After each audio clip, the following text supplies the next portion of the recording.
Олон улсын хүүхдийн эрхийн хамгаалах өдрийг Төв аймаг хүүхэд хайр ирээдүй агуулгадоор тэмдэглэлээ. Энэ өдөр хүүхэд өсвөр үеийнхэн урлагийн тоглолтод сонирхуулсан.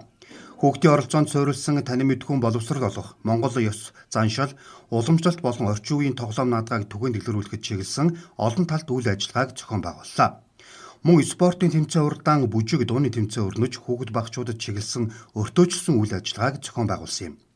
Өртөөжлсөн үйлчилгээнээс нүүр будах, чихэртэй хүрд асуулт хариулт, kids make-up, нүүрэн дээр зураг зурах, зайрмаг шараар амьтан хийх үйл ажиллагаануудад хүүхдүүд идэвхтэй оролцжээ. Намаа Нямцэн гэдэг би 4-р сургуулийн 11 ангид суралцдаг. Өнөөдөр олон улсын хүүхдийн баярыг тохиож байгаа. Би болохоор өсвөр насны хүүхэд учраас өөртөө хэрэгцээтэй найзуудтайгаа хамт цагийг хөвчлэн үр бүтээлтэй өнгөрөөхийг хичээж байна. Тэгээд хүүхдүүдтэй урсын баярын мэнд хүргэе. Намаа минь дээр Читмаа гэдэг. Би 6 ангид сурдаг.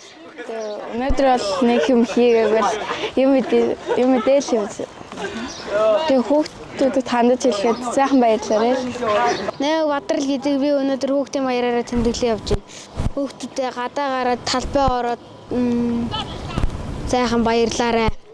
Түүнчлэн залуу зохион бүтээх төвөөс онгоц угсрах, баримл будах, дүрд хувирч зураг даруулах болон оюун ухааны академийн бичил сургалт зэргийг зохион байгуулсан нь хүүхдүүдийн анхаарлыг ихээр татсан байна.